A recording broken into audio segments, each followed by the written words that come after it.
Welcome to step 5 in our 5-step Ninja Google Analytics MOT.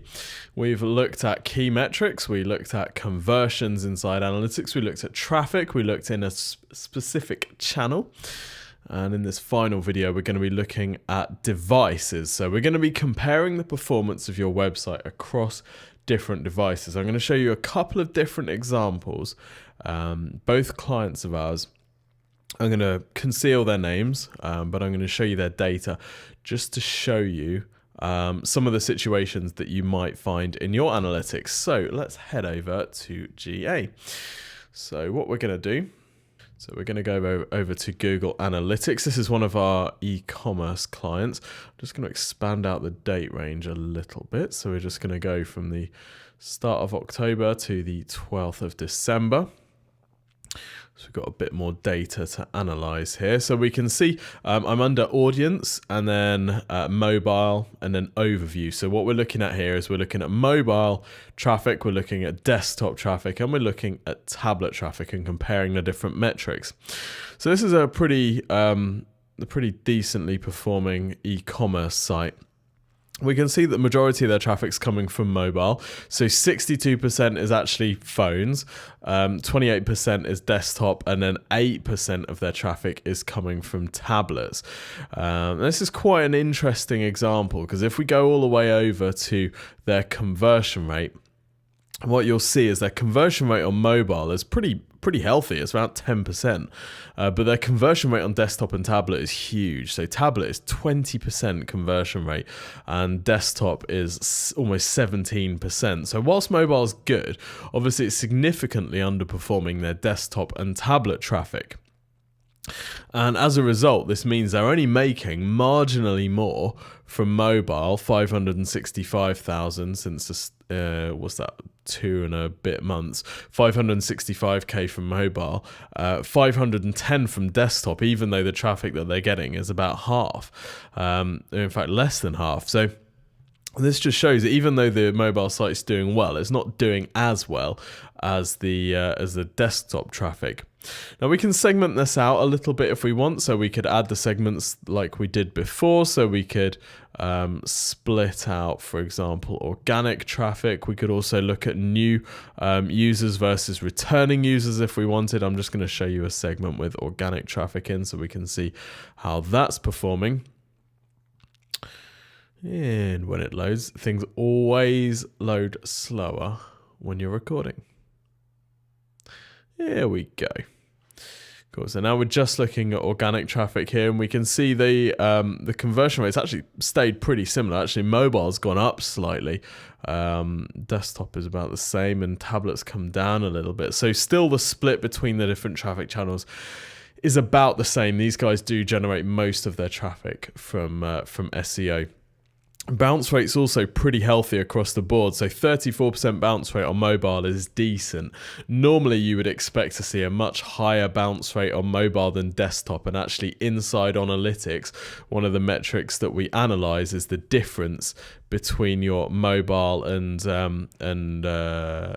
desktop performance. So actually, if you go to analytics.exposureninja.com and plug in your Google Analytics, it's going to give you this dashboard which will show you how your site's performing against competitors in your market, and it shows you the kind of difference in bounce rate. So for example, on the Exposure Ninja site, we have a higher bounce rate on mobile and desktop by 30%. Our average competitor only has a higher bounce rate by 20%, 22% on mobile than they do on desktop. Our conversion rate is actually better on mobile. Average competitors actually see a slightly better conversion rate, but not much. And then pages per session is down on desktop. All of our competitors also see pages per session down on mobile. Our competitors also see down on mobile, but not by as much. So that's some of the insight that you can get from analytics.exposureninja.com. But back to the analysis. So we can see here that actually mobile and desktop are pretty similar, and actually mobile bounce rate slightly lower than desktop, which is very encouraging. Great number of pages per session, as you'd expect from a site that's converting this well, and average session durations also extremely healthy. So let's contrast this with another site that we work with. So this is a B2B SaaS company, so they sell software. Now, because they're B2B, we would expect their desktop traffic to be a lower percentage than for the e-commerce site. Their desktop traffic to be a higher percentage than the e-commerce site. So mobile traffic's going to be lower. So these guys have desktop traffic. 75% of their traffic is coming through on desktop, 21% on mobile, and less than 4% on tablet. Bounce rates, much, much higher. This is one of those businesses that is heavily reliant on blog posts for their traffic. They're selling a product that is very, very new in the marketplace. People haven't come across it before. So in order to get people onto the site, they're not necessarily searching for it. So we have to target blog posts that get them on for what they are searching for. I also have to say, don't worry about the goal value here. They've set an arbitrary number for some of their conversions. So they're not selling through the site. You actually have to become a lead, and then they have to sell to you over the phone. So this goal value is completely arbitrary. Don't worry. They haven't just made less than 3K in the last 2.5 months. But the interesting thing is, obviously, bounce rate's much higher for all traffic channels. Mobile sees bounce rate of almost 80%, which does indicate they've got a bit of work to do with their blogs. Goal conversion rate, much, much lower on mobile. So this is one of these cases where you'd have a look at the website layout and say, okay, well, clearly, if we're converting 3 times as many visitors on desktop than we are on mobile, clearly the layout or the structure of those pages isn't working well enough for mobile visitors. So if you see this type of disparity, and that's a low conversion rate on mobile, to have almost 11,000 people come on during that time and pick up only 68 leads is quite disappointing for mobile. So I feel a website pitch coming on here, but they're going to need to do something with this site because it's really not doing what it needs to be doing. Desktop, bit better, considering they're selling something which is very high ticket value and it's quite an unknown thing. That's actually not a bad conversion rate for them, particularly if you consider that most of the traffic is coming in through blog posts. So this is just kind of two sides of the thing, isn't it, really? Very different relative performance of mobile on each of these. So obviously you'd rather be on the side where your mobile traffic's performing really well.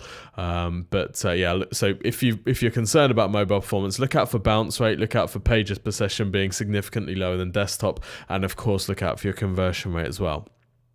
So we've looked at a fair few things in this analytics series. I hope this has been useful. If you've got any questions, then feel free to contact us through the Exposure Ninja website and we'll be happy to help. And of course, if you want a website and marketing review and you want us to have a look at your analytics account, then you can go to exposureninja.com/review. If you get the platinum upgrade review option, then we will take a look at your analytics account for you and give you some feedback on that.